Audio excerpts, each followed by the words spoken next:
पढ़ते हैं एफिसियों पुस्तक 2 अध्याय 10वां वचन में, एफिशियंस 2:10 को पढ़ते हैं कि जो स्वर्ग में और पृथ्वी पर और पृथ्वी के नीचे है वह सब यीशु के नाम पर घुटने टेके। आमीन, हालेलुया। परमेश्वर ने जो आपकी द्वारा करना चाहता है वो कोई भी आपसे लेके नहीं जा सकता। जो आपकी जिंदगी में परमेश्वर जो रखा है, और कोलोसियों 3:10 को पढ़ेंगे, और नए मनुष्यत्व को पहन लिया है जो अपने सूजनहार के स्वरूप के अनुसार ज्ञान प्राप्त करने के लिए नया बन जाता है। तो हम परमेश्वर का बुद्धि को, परमेश्वर जो बुद्धि के साथ हमको बनाया है उसको हम स्वीकार करना है। उसकी योजना हमारा अंदर है। जब परमेश्वर हमको बनाया है एक योजना के साथ, हम देख सकते हैं भजन संगीता 139:14 में बोला है कि हम लोग को परमेश्वर ऐसे अलग तरीके से बनाया है। मैं तेरा धन्यवाद करूंगा क्योंकि मैं भयानक और अद्भुत रीति से रचा गया हूँ। तेरे काम तो आश्चर्य है कि और मैं इसे भली भांति जानता हूँ। और ये वचन बोलता है कि मैं माई सोल नोवथ, मेरा हृदय से, मेरे अंदर से मैं जानता हूं कि परमेश्वर तूने हमको बनाया। और कैसे बनाया? अद्भुत रीति से। मतलब कभी कभी डॉक्टर्स भी हैरान हो जाते हैं कि हम जब बचपन में था उस टाइम पे स्किन डिसीज तो नहीं मालूम था इतना। स्किन डिसीज आएंगे तो भी छोड़ दो, आज तो स्किन डिसीज को इतना बड़ा करते हैं। God has made you wonderful, hallelujah. आपकी जिंदगी में कम हो सकता, कुछ तो कम हो सकता है, लेकिन ये बात है कि आपकी परमेश्वर जो आपको बनाया है, तो ये याद रख लो क्योंकि आपको परमेश्वर अलग तरीके से बना चुका है, हालेलुया। तो अभी भी हम ये देख सकता है कि रूत का पुस्तक पहले अध्याय में पहला वचन को हम पढ़ेंगे। जिस दिनों में न्यायी लोग न्याय करते थे उन दिनों में देश में अकाल पड़ा था। तब यहूदा के बैतलम का एक पुरुष अपनी स्त्री और दोनों पुत्रों के संग लेकर मोआब के देश में परदेसी होकर रहने चला। आमीन। तो यहाँ पे हम देख पा रहे हैं कि हम में कुछ लोग कोई भी चीज के कारण आपके जीवन में भी कुछ अकाल पड़ गया होगा। आपके जीवन में कुछ फैमिन है, अकाल है। किस रीति का अकाल है आप जानते हैं। शायद बाइबल पढ़ने में कुछ अकाल हो गया। फैमिन मतलब क्या है? बाइबल कहाँ है ढूंढना पड़ेगा। शायद आपकी बाइबल आपके हाथ में है लेकिन पता नहीं है कि कौन सा चैप्टर कहाँ है। वो दूसरे तरीके के अकाल है। क्योंकि अकाल मतलब क्या है नहीं, आपके अंदर वजन है नहीं। सही तरीके से बोलेंगे तो आपकी हाथ में खाने के लिए कुछ है नहीं। अगर ये वजन देखेंगे तो यहाँ कहाँ पे अकल पड़ा है कि बेतलेहम पर। बेतलेहम कहाँ पर है? उस जगह में अकल क्यों? क्योंकि उन्होंने, वजन बोलता है कि उन्होंने परमेश्वर का वचन को स्वीकार नहीं किया, वचन के अनुसार उन्होंने नहीं चला। तो हमारा जीवन में भी कभी कभी उसी रीजन से, उसी रीति से शायद आप परमेश्वर के वचन के अनुसार नहीं चल रहे होंगे। उसकी रीजन से आपकी जिंदगी में शायद कुछ अकल आ गया। उसको आज बोलो कि परमेश्वर मेरे जिंदगी से अकल को निकाल दो। क्योंकि आप देख रहे हैं रूत और नोमी का जिंदगी में उन लोग बेतलेहम को छोड़कर दूसरे देश गया है, मोआब देश गया है। वहां जाकर अच्छी तरीके से रहा और उसका 2 बेटा था, उनको शादी हो गया। उसके बाद क्या हो गया? एलीमेलेक उसका पति, नहोमी का पति, वो मर चुका था। उसके बाद वो दोनों बेटे के भी मृत्यु हो गया। अभी ये तीन लोग हैं लेकिन उनको पता नहीं कि क्या करना है। मतलब हमारा जिंदगी में भी ऐसे कुछ समय आ सकता है कि हमको नहीं पता है कि क्या करना आगे। हमारा जिंदगी में ऐसे होगा कि मेरा जिंदगी में कमजोर क्यों है, मेरा जिंदगी में ये क्यों है। आप देखने के समय पर 10वां वचन को पढ़िए। और उससे कहा, निश्चय हम तेरे संग तेरे लोगों के पास चलेंगे। नोआमी ने कहा, हे मेरी बेटियों लौट जाओ, तुम क्यों मेरे संग चलोगी? क्या मेरी वहां पे वो हो गया था, मर चुका था। उसके बाद नोमी ने रूत से बोला है कि आप क्यों मेरे साथ चलेंगे, आप यहीं पे रहो, हम वापस जा रहे हैं। परमेश्वर जो हमारा जिंदगी में किया है वो किसके ऊपर डाला है? परमेश्वर के ऊपर। परमेश्वर मेरे इसमें ऐसे किया है। लेकिन ये बात है परमेश्वर शायद आपकी जिंदगी में कुछ अकल को अनुमति दिया है। परमेश्वर कुछ चीजों में आपकी जिंदगी में ऐसे लेके आया है, लेकिन वो हमेशा के लिए नहीं है। हालेलुया। वो भी एक दिन नहीं तो दूसरा दिन निकल जाएगा। आपकी जो भी मन से आप दिल से सोचते हैं कि क्यों परमेश्वर मेरे जिंदगी में ये है, ऐसे ही नहोमी भी सोच रहा था। और नहोमी एक और बात बोल रहा था कि आगे पढ़ो उसमें 11 वचन को। हालेलुया। हे मेरी बेटियों, लौट कर चली जाओ, लौट कर चली जाओ, क्योंकि मैं पति करने को बूढ़ी हूँ, और चाहे मैं कहती हूँ कि भी मुझे आशा है, और आज की रात मेरे पति भी होगा और मेरे पुत्र भी होते, तो भी क्या तुम उनके समय होने तक आशा लगाए ठहरी रहती हो और उनके निमित्त पति करने से रुकी रहती? हे मेरी बेटियों, ऐसा ना हो, क्योंकि मेरा दुख तुम्हारे दुख से बहुत बढ़कर है। देखो, यहोवा का हाथ मेरे विरुद्ध उठा है।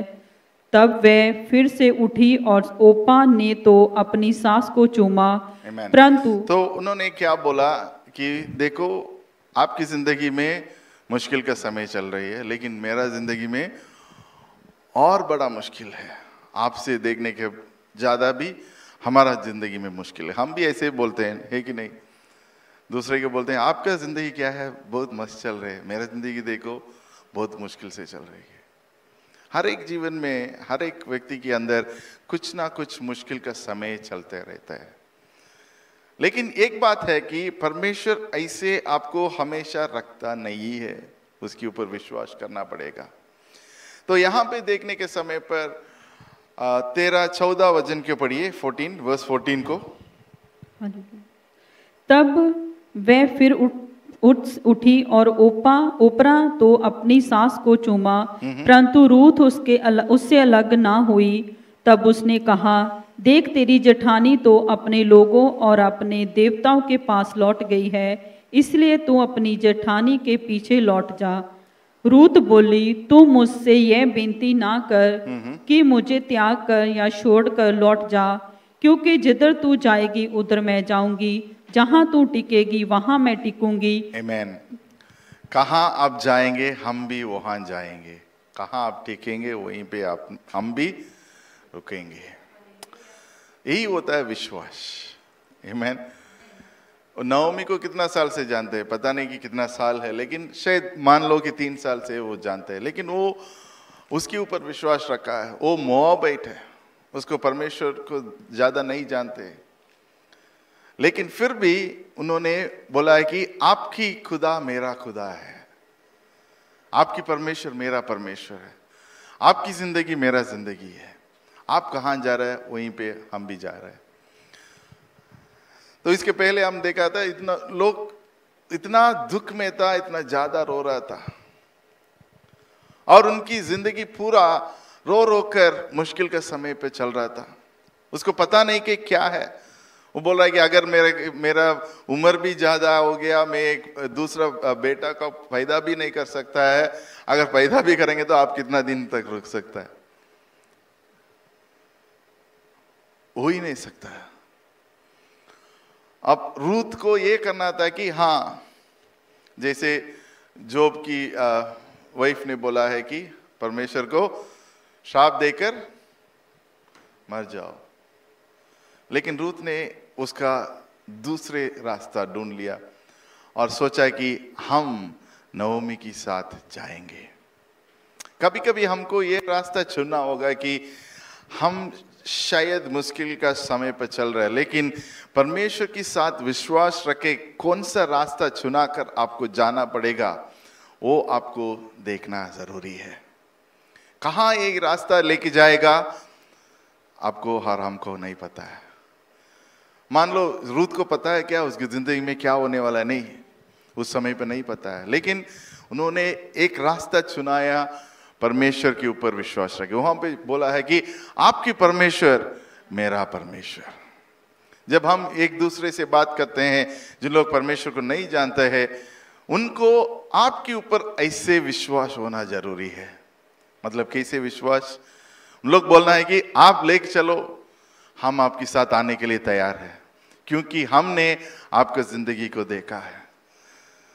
ऐसे सोचते हैं कि नओमी का जिंदगी को और उनकी हर दिन का रूत ने देखा होगा और उन्होंने सोचा है कि ये इतना अच्छी तरीके से जा रहा है, शायद हम भी उसके साथ चलें, क्योंकि उसको और रास्ता नहीं दिख रहा था। ऐसे बहुत लोग हैं आज भी रूत जैसे, उनको ये रास्ता नहीं देख पा रहा है, उनके जिंदगी में बहुत मुश्किल में जा रहा है, लेकिन उसको रास्ता नहीं चुनाने के लिए रास्ता नहीं है और दूसरे गलत रास्ता में पहुंच जाते हैं। और हम लोग एक एक जन नओमी बनकर रहना जरूरी है। हालेलुया। पास में बोला आप भी नओमी जैसे बनो, रूत को आपकी साथ लेके आओ। शायद रूत आकर नहीं बोलेंगे आपसे कि हम आपके साथ आएंगे, लेकिन कब बोलेंगे, तब आपकी जिंदगी को वो देखेगा और बोलेगा कि आपके अंदर तो कुछ है। क्या है? पवित्र आत्मा है। हालेलुया। एफिशियंस पहली अध्याय में 13 वचन में परमेश्वर ने बोला है कि हमको पवित्र आत्मा के साथ हमको छाप लिया। वो पवित्र आत्मा आपके अंदर है। और यूहन्ना 17 अध्याय में वचन को देखने के समय पर परमेश्वर ने बोला हमारा महिमा को आपको हाथ में दे रहा है, जैसे आप मेरे को महिमा दिया है वो महिमा को हम विश्वासी लोगों को दे रहे हैं। तो हम पवित्र आत्मा के साथ परमेश्वर को महिमा को लेके जाने वाला है। हालेलुया। बोलो कि पवित्र आत्मा आपके अंदर है। नहीं, ये आपको विश्वास नहीं है। हाथ रखे हुए, पवित्र आत्मा मेरी अंदर है। परमेश्वर का महिमा मेरे अंदर है, क्योंकि हर जगह में जो आप काम करते हैं, जाते हैं, बात करते हैं, जो बोलने के तरीके में उन लोग को समझ में आता है पवित्र आत्मा और परमेश्वर का महिमा आपके अंदर है। हालेलुया। उसके बाद उन लोग आप जैसे लोगों के साथ रूत बनकर आने के लिए तैयार हो जाते हैं। हालेलुया। तो दूसरा है, आप देखने के समय पर उन्होंने परमेश्वर के ऊपर विश्वास किया है पूरी तरीके से और जाने के लिए शुरू किया। वापस आ गया था वहां पे 2 अध्याय में देखने के समय पे 2 अध्याय पहला वचन को पढ़ो। नुआमी के पति एलीमेलेक के कुल में उसका एक बड़ा धनी कुटुंबी था जिसका नाम बोआज था। मोआबी रूत ने नुआमी से कहा मुझे किसी खेत में जाने दे कि मैं जो मुझ पर अनुग्रह की दृष्टि करे उसके पीछे पीछे मैं भी सिला बीनती जाऊंगी। उसने कहा चली जा बेटी। इसीलिए वह जाकर एक खेत में लवाने वालों के पीछे बीने लगी और जिस खेत में वह यह संयोग से गई थी वह एलीमेलेक के कुटुंबी बोआज का था। आमीन। और तो वहां पे बोआज के खेत में रूत काम करने के लिए शुरू किया है। वहां पे भी उसका बहुत मुश्किल आया था, क्योंकि उन्होंने बोला कि ये हमारा नहीं है। हम भी बोलते हैं ना ये हमारा नहीं है कि नहीं? बोलते हैं कि नहीं? नहीं बोलते, बोलते हैं ये हमारा जैसे नहीं है, वो दूसरा है, वो अलग है, वो इस्राएल नहीं है, वो मोआबाइट है। ऐसे सब कुछ बोलते हैं हम भी। ऐसे ही लोग ऐसे बोलते हैं, लेकिन हम इसमें अलग तरीके से सोचना है। बोआज को देखो, रूत को देखा और उन्होंने उसके काम को देखा। हम और आप भी काम को देखना जरूरी है। वो कहाँ से आया, कैसे आया, उसको देखना नहीं है, लेकिन परमेश्वर का काम जो वो कर रहा है उसको देखना। नोमी उससे बोला है कि आप बोआज के पास जाओ। वहां पे खेत में जाकर उन्होंने काम करने के लिए किया है। और उसके बाद 13 वचन को पढ़िए। उसने कहा हे मेरे प्रभु, तेरे अनुग्रह की दृष्टि मुझ पर बनी रहे, क्योंकि यदि मैं तेरी 12 पढ़ो। हालेलुया। यहोवा तेरे कार्य का फल दे और इज़राइल का परमेश्वर यहोवा जिसके पंखों तले तू शरण लेने आई है तुझे पूरा बदला दे। आमीन। तो वहां पे बोआस ने रूथ से बोला है कि हाँ, आप अच्छी तरीके से काम कर रहे हैं, परमेश्वर आपको उसका सब कुछ देखने के लिए योग्य है। हालेलुया। तो उसकी रिप्लाई रूथ दे रहा है कि may I continue to find favour in your eyes. और पढ़ियो। और उसने कहा, तेरा उसने कहा, हे मेरे प्रभु, तेरे अनुग्रह की दृष्टि मुझ पर बनी रहे, क्योंकि यदि मैं तेरी दासियों में से किसी के भी बराबर नहीं हूँ, तो भी तूने अपनी दासी के मन में बैठने वाली बातें कहकर मुझे शांति दी है। आमीन। तो उसके बाद उनकी बीच में एक कहानी शुरू हो रही है, वो हम छोड़ते हैं और तीसरा अध्याय में जाते हैं। अगर जो लोग को प्रेम में कैसे बात करना है और बोआस और रूथ के बीच में जो बात है वो उसमें सब लिखा है, कैसे अनुग्रह के साथ और जैसे बात करना है। और तीसरा अध्याय में हम देखने के समय पर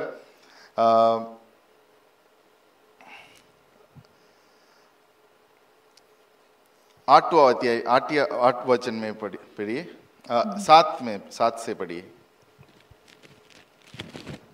7 जब बोआज खा पी चुका और उसका मन आनंदित हुआ, तब जाकर अनाज के ढेर के एक सिरे पर लेट गया। तब वह चुपचाप गई और उसके पांव उबाड़ के लेट गई। आधी रात को वह पुरुष चौंक पड़ा और आगे की ओर झुककर क्या पाया कि उसके पांव के पास कोई स्त्री लेटी है। उसने पूछा, तू कौन है? 10 वचन को पढ़िए अभी। हालेलुया। उसने कहा, हे बेटी, यहोवा की ओर से तुझ पर आशीष हो, क्योंकि तूने अपनी पिछली प्रीति पहली से अधिक दिखाई है। क्योंकि तू क्या धनी क्या कंगाल किसी जवान के पीछे नहीं लगी। इसीलिए अब हे मेरी बेटी, मत डर, जो कुछ तू कहेगी मैं तुझसे करूंगा। आमीन। तो यहाँ पे देख रहे एक कहानी शुरू हो रही है और उसमें बोआस ने रूथ को देखा है। ऐसे ही याद रख लो, आपको सब लोग देखते हैं, बोलते नहीं लेकिन देखते हैं आप अपनी जिंदगी को कैसे चला रहे हैं, और स्पेशली आप जो काम कर रहे हो वहां पे देखते हैं। और यहाँ पे देखने के समय बोआस ने देखा है कि रूथ को वो सही तरीके से सब कुछ कर रहे हैं और उन्होंने बोला है कि जो आप मांगे वो हम करते हैं। हालेलुया। तो आपकी जिंदगी में ये जानना जरूरी है कि जो आप करने के लिए चाहते हैं वो सही तरीके से करने के समय पर परमेश्वर आपकी जिंदगी में भी नया रास्ता लेके आने के लिए वो आज भी परमेश्वर करने के लिए तैयार है। आमीन। तो यहाँ पे 3 अध्याय में ऐसे हो गया और 4वां अध्याय में क्या हो रहा है? 4वां अध्याय में इसकी अंत है, वो देखने के बाद हम कुछ आपसे और कुछ बात करना चाहते हैं। 4वां अध्याय में पहले से उन्होंने कहा कि उन लोगों का कुछ प्रॉपर्टी का प्रॉब्लम चल रही थी और उसको उन्होंने सही तरीके से रखा और ले लिया और पूरी तरीके से सही किया। और उन्होंने 6 वचन से पढ़ो, 6 वचन 4 और 6। उस छुड़ाने वाले कुटुंबी ने कहा, 9 वचन से पढ़ो। तब बोआज ने वृद्ध लोगों और सब लोगों से कहा, तुम आज इस बात के साक्षी हो कि जो कुछ एलीमेलेक का और जो कुछ किलहोन और महलोन का था वह सब मैं अनोमी के हाथ से मोल लेता हूँ। फिर महलोन की स्त्री रूथ बोआज को भी मैं अपनी पत्नी करने के लिए इस विचार से मोल लेता हूँ। आमीन। तो यहाँ पे देखो एक टर्निंग हो रही है, रास्ता बदल रही है रूथ का। और इसके पहले देखेंगे तो उनकी जो वस्तु है उसकी कारण से वो किसी और से रखा था और वस्तु को निकालने के लिए बोआस ने मदद कर रहा है। उसके बाद उन्होंने बोला है कि आप लोग सब विटनेस है, हम आज शादी करना जा रहा हूं। हालेलुया। किससे? रूथ से, क्योंकि उसकी नजरों में वो ठीक लगा, सही लगा। आज भी हमारा जिंदगी में ये करना जरूरी है कि जैसे रूथ का जिंदगी जैसे भी था उसका जिंदगी ऐसे था कि आगे कुछ नहीं देख पा रहा है, आगे कुछ है नहीं उसको देखने के लिए। उसका पति मर चुका था और वो एक अन्य देश में आया है नओमी को विश्वास करके, लेकिन जो परमेश्वर उसकी जिंदगी में रखा है वो इतना अद्भुत कार्य कि उसको और एक नया शुरुआत परमेश्वर दे रहे हैं। हालेलुया। जैसे हमने पिछली बार भी बोला है यशायाह 43:19 में, ये देखो ये हम नया कर रहे हैं। आज वो वचन आपकी जिंदगी में आप बोलने के लिए जरूरी है। ब्रेक थ्रू का सीजन में परमेश्वर आपके लिए नया चीज करने के लिए चाहता है। जो भी आपकी जिंदगी में आज तक हुआ है वो सब छोड़कर परमेश्वर से बोलो कि परमेश्वर मेरा जीवन में आज एक नया चीज करो। इसलिए रूत का जिंदगी में जो हुआ है वो आपकी जिंदगी में भी होने के लिए परमेश्वर चाहता है, क्योंकि रूत का जिंदगी में ऐसे हो रहा था कि वो खाली था, पूरा खाली था, सिर्फ रोना पीटना, वो इतना दुख में था, लेकिन वो दुख को भी परमेश्वर खुशी को लेके आ सकता है। आपकी जिंदगी में भी जो भी दुख है, इतना दुख को शायद नहीं हो सकता है, लेकिन परमेश्वर अपना दुख को भी खुशी बनकर रख सकता है। हालेलुया। और देखो उसमें उसके बाद 16 वचन को देखने के समय पर फिर नुआमी उस बच्चे को अपनी गोद में रखकर उसकी धाम का काम करने लगी, और उसकी पड़ोसनों ने यह कहकर नुआमी के एक बेटा उत्पन्न हुआ है, लड़के का नाम ओबेद रखा। यशी का पिता और दाऊद का दादा वही हुआ। आमीन। हालेलुया। तो ये आपको देखना जरूरी है, क्योंकि रूत को वो एक समय था उसकी जिंदगी में, वो सोचा है कि मेरा जिंदगी खत्म। जो आप फुल स्टॉप करते हैं परमेश्वर कमा डालता है। आमीन। आप सोचते हैं कि मेरा जिंदगी बस हो गया, मेरा जिंदगी में आगे कुछ नहीं है, लेकिन परमेश्वर बोल रहा है आपकी जिंदगी में मैं नया शुरुआत कर रहा हूं। वही बोलते हैं कमा डालते हैं। Hallelujah, hallelujah. तो रूत की जीवन में, सिर्फ रूत के जीवन में नहीं, नओमी का जीवन में उन्होंने बोला है कि हमको रास्ता नहीं पता है, कि पहले बोला है कि मैं कैसे करूं, एक दूसरे बेटा भी नहीं पैदा कर सकता है। उनके हाथ में एक बेटा दिया, नओमी का बेटा नहीं, वो रूत का बेटा है, लेकिन उसको पालन करने के लिए एक दूसरा मौका मिला। और ऐसे सिर्फ एक बेटा नहीं है, वो उसकी वंश में जो आया है वो दाऊद। आमीन। दाऊद को वंश में आया है परमेश्वर यीशु मसीह। हालेलुया। ये कनेक्शन को आप देखना जरूरी है। रूत का जिंदगी कहाँ शुरू हुआ था? मोआब में शुरू हुआ था। वो विश्वास के साथ वहां से निकला बेथलेहम को। शायद आप आज मोआब में है, आपकी जिंदगी मोआब में है। शायद आप सब कुछ खो चुका है और बोला है कि मैं क्या करूं। आपको जैसे नओमी और रूत बेथलेहम को आया है, जो परमेश्वर का जगह है, वहां पे आना जरूरी है। उसकी मतलब क्या है? प्रार्थना के द्वारा परमेश्वर के चरणों में आना जरूरी है। जब आप परमेश्वर के पास आते हैं, परमेश्वर आपकी जिंदगी में काम करने के लिए शुरू करेंगे। जैसे रूत को एक खेत में जाने के लिए मौका मिला था, उसको नहीं पता था, लेकिन ऐसे बोआस था, पहले भी था, अभी भी था, लेकिन अभी वो परमेश्वर रास्ता खोला कि बोआस के पास हो जाएं और बोआस की जिंदगी के अंदर वो रहें, क्योंकि बोआस भी ऐसे इंसान था कि परमेश्वर को वो ग्रहण करके रहा था। तो आपको ऐसे रिश्ता परमेश्वर लेके आएंगे कि परमेश्वर के लिए जो खड़ा है उनके साथ परमेश्वर जोड़ेंगे। कब करेंगे? तब आप परमेश्वर के लिए प्रार्थना करने के लिए शुरू करते हैं। आपकी जिंदगी को परमेश्वर से बोलो कि परमेश्वर आप मेरे को अपने वचन के साथ भर दो, अपनी रास्ता के साथ हमको लेके चलो, तभी परमेश्वर आपको वो रास्ता दिखाएगा। तो मोआब को छोड़ो, आज जो पास में है उसके बाद मोआब को छोड़ो, आओ चलते हैं बेथलेहम। हालेलुया। बेथलेहम आने के लिए आपको कुछ चीजों को छोड़ना होगा। मोआब में क्या है? मारपीट है, सब कुछ है। बेथलेहेम में वो नहीं है, क्योंकि वो बदल चुका था। जब इन लोग वापस आए, अकल निकल गया था। हालेलुया।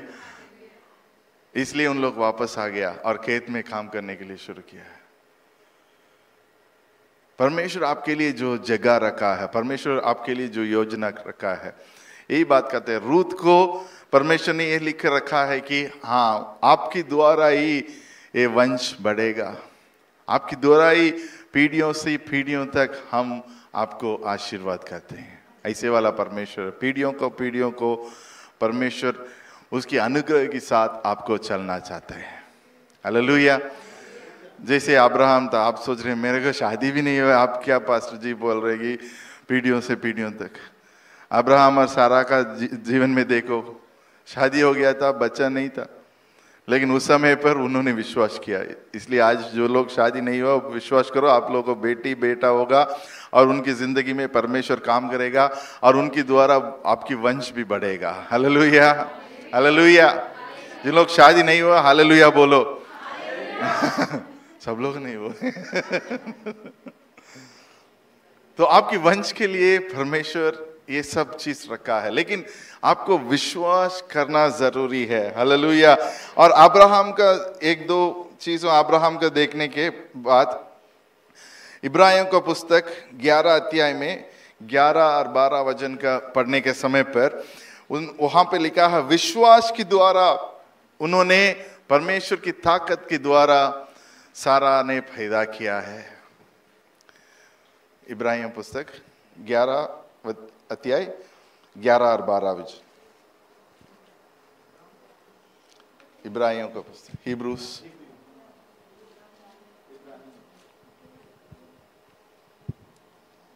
कितना? विश्वास से अब विश्वास आशा की हुई वस्तुओं का निश्चय और अनदेखी वस्तुओं का प्रमाण है। नहीं 11 वचन, 11 का फर्स्ट है। 11 का 11। विश्वास से सारा ने आप बुढ़ापे होने पर भी गर्भ धारण करके की सामर्थ्य पाई, क्योंकि उसने प्रतिज्ञा करने वाले को सच्चा जाना। आमीन, हालेलुया। तो परमेश्वर आपकी जिंदगी में सच्चाई डालकर रखा है, और यहीं पे भी वही है जैसे रूत का जिंदगी में था। रास्ता नहीं था, सब हो चुका था, उम्र बढ़ गया था। शायद आपकी जिंदगी में ऐसे सोच रही है, मेरा उम्र बढ़ गया था, मेरा खत्म हो गया सब कुछ। नहीं, परमेश्वर आपके अंदर नया शुरुआत करने के लिए जा रहा है। हालेलुया। जैसे अब्राहम से बोला है कि आपके वंश कैसे होंगे? थारा जैसे। और एक बेटा भी नहीं था उसकी, लेकिन उन्होंने विश्वास किया। रूत का जिंदगी में देखो, उन्होंने ऐसे विश्वास किया है कि हम जो भी आप कर रहे हैं, नाओमी से बोला है कि आपकी परमेश्वर मेरा परमेश्वर है, जो भी है। ऐसे विश्वास परमेश्वर आज चाहते हैं। अभी भी हम दो चीज को देखना है कि एक तो जारा, अब्राहम और जारा देख नहीं पा रहा था, उनकी उम्र था। अब सोचो कि आपको ये मेरा एग्जाम्पल दे रहा हूं।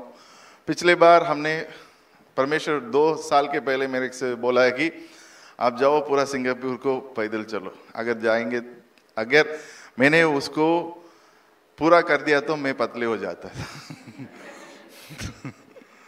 लेकिन अभी भी ऐसे है कि मतलब मैं कंप्लीट नहीं किया। उसके बाद वो 2 बार 3 बार परमेश्वर ने बोला है, हमने नहीं किया। उसके बाद परमेश्वर फिर आगे, चलो आपसे तो हम डन हो गया। अभी दूसरे लोग को खड़ा किया प्रेयर वॉक करके। और पहली बार प्रेयर वॉक में हमने गया नहीं, इसकी मतलब नहीं यहाँ पे नहीं था, दूसरे जगह मलेशिया गया था उस दिन। हाँ, कोमल का एंगेजमेंट के लिए गया था। उस दिन यहाँ पे प्रेयर वॉक हुआ था। दूसरे बार आया था, सब लोग पूछ रहे पास्टर जी आप आ रहे हैं कि नहीं, कैसे? हमने बोला कि हमने पहले नाम नहीं दिया है, क्योंकि 10 किलोमीटर चलना है, मिनिमम 10 किलोमीटर। उसके बाद सोचा है कि कैसे चलो, अगर जाएंगे और बीच में रुकने के लिए कुछ प्रॉब्लम हो गया तो क्या करूं, क्योंकि शायद आपको पता है कि नहीं, मेरा पैर में कुछ प्रॉब्लम है एक्सीडेंट के कारण, थोड़ा पैदल चलने में भी बड़ा हो जाता है मेरा पैर। तो उस दिन सोचा चलो जो भी है परमेश्वर की हाथ में देकर चलने के लिए शुरू किया। 3 किलोमीटर हो गया, 3 किलोमीटर चल सकता ही नहीं, लेकिन पूरा कर दिया। हालेलुया। हाँ, तालियां तो बन रहा है। तो इसलिए आपसे भी ये बात करता हूँ, जब शुरू करते हैं ना, हमारा अंदर बहुत शक हो जाता है, कैसे करेंगे, कैसे हो सकता है, ये सकता है। देखिए इतना फ्लैग्स है, हमने 2012 से हम लोग मिशन कर रहे हैं। पता नहीं कितनी बार इंडिया में गया है, कितनी जगह में गया, कितने पैसा खर्च किया है, लेकिन जो पैसा हमारा नहीं है, लोग देते हैं परमेश्वर के लिए देने के लिए, मेरा नहीं है। और ऐसे भी अभी भी मलेशिया का रेफ्यूजीज के लिए, रेफ्यूजी पास्टर को पता है, उनको आपको पता होगा कि पाकिस्तान से और थाईलैंड से आते हैं ना रेफ्यूजीज। पास्टर जी तो पाकिस्तान के रेफ्यूजीज के साथ काम कर रहे हैं, और थाईलैंड नहीं, म्यांमार से भी रेफ्यूजी आते हैं। रेफ्यूजी का मतलब क्या है? गुलामी है, वहाँ पे बाहर नहीं जा सकता, मलेशिया भी नहीं जा सकता। मलेशिया म्यांमार में आप जाएंगे तो वहाँ पे इंडियन लोग, आप जैसे लोग, लेकिन उनको हिंदी नहीं पता है, तमिल नहीं पता है, सिर्फ पता है म्यांमार का लैंग्वेज, लेकिन उनके पास पासपोर्ट नहीं है, उसको बोलते हैं रेफ्यूजी। आपने देखा होगा ना, कुछ लोग वाइट पासपोर्ट लेके आते हैं वापस, वो रेफ्यूजी बनकर आते हैं कनाडा से, यूएस से। जब वाइट पासपोर्ट देखते हैं पता लग जाएगा ओवर स्टे हो गया उनका। लेकिन कुछ लोगों को कुछ रिकॉर्ड ही नहीं है कि उन लोग कहाँ हैं। तो ऐसे वाले लोगों के साथ जब अब मिलते हैं, हमने जब म्यांमार गया था, एक सिस्टर ने एक फोटो लेके आया, तस्वीर को लेके आकर बोला कि ये मेरा भाई है, वो पता नहीं कहाँ को गया, और देखने के लगता है कि मेरे जैसे था वो भी, और उसको इतना खुशी हो गया कि हमको देखने की, क्योंकि हम इंडिया से गए, मतलब चेहरा तो अलग है लेकिन देखने में थोड़ा बहुत है।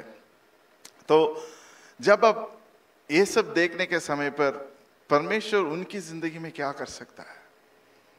उन लोग मूर्ति पूजा कर रहा था। एक बार हमने गया था, और हम प्रीचिंग के लिए नहीं गया था, दूसरा एक इंडिया से एक प्रीचर आया था, हमने उसको लेके गया, और वहाँ पे उन्होंने बोला कि आपको टेस्टिमनी दे दो, और हमने टेस्टिमनी देने के लिए शुरू किया है। और टेस्टिमनी देने के बाद परमेश्वर मेरे अंदर ये डाला है कि आप ऐसे बोल दो कि कितने लोग परमेश्वर को पहली बार स्वीकार करना चाहता है। हमने भी बोल दिया। थोड़ा डर था कि होगा कि नहीं, अगर कोई भी हाथ उठाएंगे नहीं तो क्या है, लेकिन उस दिन 60 लोग हाथ उठाया। हालेलुया। तो आप शायद सोचेंगे परमेश्वर मेरे से क्या कर सकता है। और पहली 2013 में हम लोग जब पटना गया था, नहीं पटना नहीं, रांची गया था, वहाँ पे 1000 लोग के ऊपर था, सब युवा था, यूथ। हम लोग रॉक म्यूजिक कर रहा था इंग्लिश में, और वहाँ पे भी ऐसे हुआ था, मेरा गवाही को दिया है, और ऐसे बोला है कि कितने लोग हैं परमेश्वर को पहली बार स्वीकार करने, नहीं, वहाँ पे 200 के आसपास लोग आया था। तो जब ये सब करने के लिए आप शुरू करते हैं ना, इसलिए बोलते हैं मिशंस, मतलब जब आप जाएंगे परमेश्वर आपको ताकत और सामर्थ के साथ भर के चले जाएगा। हालेलुया। जो यहाँ पे आप देख रहे हो ऐसे नहीं, जब परमेश्वर के लिए आप खड़ा करके दूसरे जगह में जाएंगे, जैसे मलेशिया में हुआ था, हमने सोचा नहीं था कि क्या हो सकता है, लेकिन वचन के साथ ऐसे परमेश्वर बात किया। पास्टर जी बात में बात करेंगे, शेयर कर सकता है थोड़ा सा। हाँ वो तो पता है। तो परमेश्वर अगर मेरे साथ काम कर सकता है तो आपके द्वारा भी काम कर सकता है। हमने पहले ही बोला है कि मलेशिया इस साल हमारे लिए मिशंस के लिए खोला है। हालेलुया। और मलेशिया में बहुत लोग हैं हिंदी भाषा में बात करते हैं, और पंजाब से बहुत लोग हैं, लेकिन कलीसिया बहुत कम है। हमको क्या करना है? यहाँ से गाड़ी पकड़कर जाना है मलेशिया, वहाँ पे लोगों को लेके आना है। इंडोनेशिया में जैसे बोला है मोआब, ये मान लो ये मोआब है, वो बतलेहम है, वहाँ पे जाओ, परमेश्वर आपकी द्वारा काम करेगा। हालेलुया। ये आप याद रख लो, परमेश्वर आपको सिर्फ यहाँ कमाई के लिए नहीं लेके आया। अगर कमाई के लिए तो आप ये वचन को आज नहीं सुनते हैं। परमेश्वर आपको उसकी काम के लिए लेके आया है। हालेलुया। बहुत लोग हैं, पहली हमारा काम यहाँ पे शुरू होना है, पहली हमारा काम यहाँ पे शुरू होना है, वो सितंबर 8 तारीख को। जितने लोग परमेश्वर का पहली बार उसको वचन को सुनने के लिए, पहली बार उनको परमेश्वर कौन है समझना चाहिए। आज से आप प्रार्थना करो। इसके लिए हमने रखा है कि 60 दिन का प्रार्थना, 70 डेज का प्रेयर। उसमें भी देखने के समय बहुत लोग आ रहे हैं, इंडिया से भी कुछ लोग भाग ले रहे हैं, आपसे भी कुछ आ रहा है ना। तो अगर आपको कोई भी देश से कोई भी है तो आने के लिए बोल दो, क्योंकि परमेश्वर कुछ कर रहा है। एक लास्ट गवाही के साथ, उसके बाद पास्टर थोड़ा शेयर करके आप प्रेयर में लीड करना है। ओके, तो तमिल कलीसिया में कुछ लोग हैं, आपको पता है यहाँ पे अभी पासेस का कुछ चेंज हो गया, उसी कारण से तमिल कलीसिया में एक व्यक्ति था, उसकी ज़िंदगी में हमने बोला है कि आप थोड़ा और विश्वास करो, थोड़ा और प्रार्थना में रहो। उन्होंने नहीं रहा तो उसका पास को रिजेक्ट हो गया। उसके बाद उन्होंने प्रार्थना करना शुरू किया।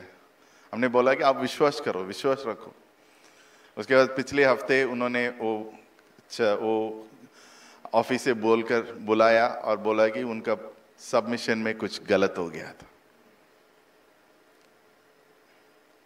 और अगर गलत नहीं हुआ तो उसको 40 पॉइंट चाहिए, 40 पॉइंट चाहिए, और 40 पॉइंट के साथ वो पूरा अप्रूवल हो जाता है।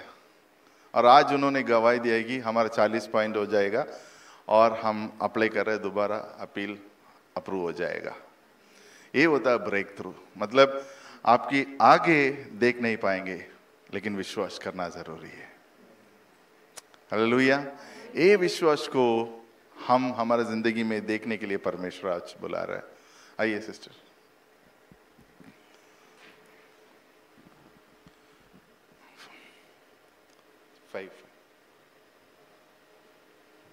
सबको जय मसीह की। मैं एक गवाही देना चाहती हूँ। 3 दिन पहले मैं जिम में गई थी एक्सरसाइज करने। तो जब मैं ट्रेडमिल पे थी तो मैंने बहुत ज़ोर से आवाज़ सुनी, कोई गिरा नीचे। तो मैं भागती भी गई। एक लड़की जो है जिम में she tripped over the stepper होता है, तो उसके ऊपर वो एक्सरसाइज करते हुए गिर गई थी एकदम से और रोने लगी। कहती मेरे एंकल में लगता है चोट लग गई है, फ्रैक्चर हो गया है। एंड आई टोल्ड, मेरे अंदर एकदम से विश्वास जागा। मैंने कहा प्रभु इस बार तो मैं हीलिंग देख के ही रहूँगी, और मुझे पता है कि आपके नाम में सब कुछ मुमकिन है। तो मैंने उनको बोला अपने शूज़ उतारो, उसके शूज़ उतारे, उसके लिए प्रार्थना की। और मैंने बोला अभी तुम एक्सरसाइज कर रही थी और ये तुम एक्सरसाइज करोगी अभी, और एक्सरसाइज करती हुई घर जाओगी, तुम पेन में घर नहीं जाओगी। तो मैंने उसके हाथ पे रख के प्रभु से प्रार्थना की, यीशु मसीह के नाम से, जैसे हम सब लोग करते हैं। I rebuke the pain and pain left. उसको इंस्टेंट हीलिंग मिली। उसने अपने जूते पहने और एक्सरसाइज की। तो प्रभु का धन्यवाद देती हूँ। और मैंने उसको एश्योरेंस दी थी, मैंने कहा तुम आज यीशु मसीह का चमत्कार देखोगी। तो उसने मुझे बोला थैंक यू दीदी। मैंने कहा मुझे नहीं, यीशु मसीह को थैंक यू बोलो। हालेलुया। Thank you sister. मैं चाहता हूं कि हर एक जीवन में, हर एक व्यक्ति के अंदर परमेश्वर काम करने के लिए शुरू करें, सिर्फ पास्टर नहीं।